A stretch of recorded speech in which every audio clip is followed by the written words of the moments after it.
많은 크리스찬들의 11조에 대한 성경적 오해를 불식하고 균형 잡힌 시각과 신앙을 위해서 다시 영상을 올립니다. 11조에 대해 다양한 견해가 존재하지만 신약 성경과 교회의 역사적 관점을 고려할 때 11조를 반드시 해야 한다거나 완전히 폐지되었다고 단정할 수 없습니다. 이에 대해 몇 가지 반론을 제시하겠습니다. 첫째, 신약에서도 하나님께 물질을 드리는 개념이 존재합니다. 신약에서는 모든 것이 하나님의 것이라 선포되었기에 물질을 하나님께 드렸다는 표현 자체가 나오지 않는다는 주장은 맞지만 초대교회 성도들은 여전히 하나님께 제정을 드리는 것을 중요한 신앙 실천으로 여겼습니다. 고린도전서 16장 2절 말씀을 보면 매주 첫날에 너희 각 사람이 수입에 따라 모아두어서 내가 갈 때에 연보를 하지 않게 하라. 이는 사도 바울이 성도들에게 규칙적으로 헌금할 것을 권면한 것입니다. 고린도후서 9장 7절 말씀에 중요한 말씀이 나오는데 각각 그 마음에 정한 대로 할 것이요 인색함으로나 억지로 하지 말지니 하나님은 즐겨내는 자를 사랑하시느니라. 즉 신약에서도 하나님께 드리는 헌금이 존재하며 이것이 강요되어서는 안 되지만 믿음의 표현으로 권장되는 것임을 알 수 있습니다. 두 번째, 11조의 성경적 근거는 존재합니다. 11조는 구약의 율법적 명령은 레위기 27장 30절과 말라기 3장 10절에서 비롯되었지만 신약에서도 완전히 폐지되었다고 말하기 어렵습니다.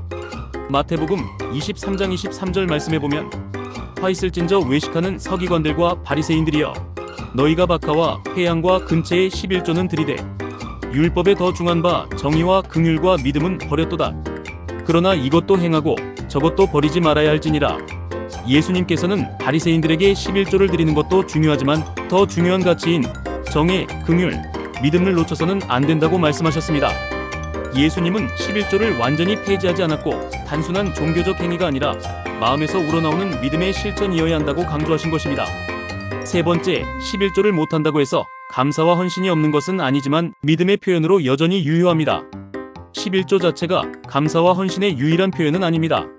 그러나 믿음의 성숙함과 자발적인 헌신으로 11조를 드리는 것은 신앙생활의 중요한 한 부분이 될 수 있습니다. 네 번째, 11조를 드리는 것이 곧 하나님의 소유권을 인정하는 것은 아닙니다. 11조를 못하면 하나님의 소유권을 인정하지 않는 것인가? 라는 질문에 대한 답은 아니오입니다. 하지만 자발적으로 하나님께 드리는 헌금과 11조를 통해 우리는 하나님의 주권을 더욱 깊이 인정하고 신뢰하는 훈련을 하게 됩니다. 고린도후서 8장 12절 말씀에 보면 할 마음만 있으면 있는 대로 받으실 터이요 없는 것은 받지 아니하시리라. 즉 하나님께 드리는 것은 강요가 아니라 마음의 태도가 중요하며 11조는 신앙적 헌신의 한 방식으로 볼 수 있습니다. 다섯 번째, 교회 재정을 위해 성도들의 믿음이 중요한 것은 맞지만 11조가 반드시 강요될 필요는 없습니다. 초대교회는 공동체의 필요를 위해 자발적으로 재정을 나누었습니다.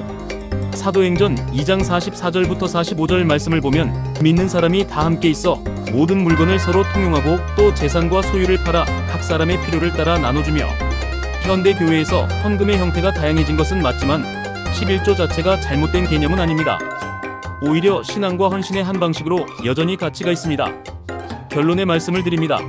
11조는 신앙적 선택이지만 부정적으로 볼 필요는 없습니다. 11조를 해야 하나요? 네 혹은 아니오로만 답하자면 11조를 반드시 해야 한다고 강요할 수는 없지만 성경적 원리는 여전히 유효하며 믿음의 표현으로 선택할 수 있습니다.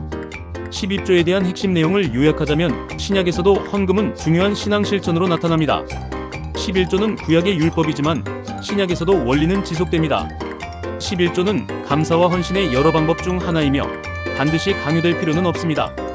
자발적으로 하나님께 드리는 것이 가장 중요하며 11조 역시 신앙의 성장과 성숙한 믿음의 표현이 될 수 있습니다.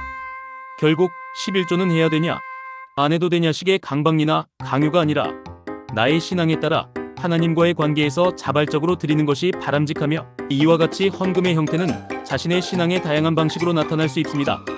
그러므로 이에 대해 강박을 느낄 필요도 또 강요해서 될 문제는 아니라고 생각합니다.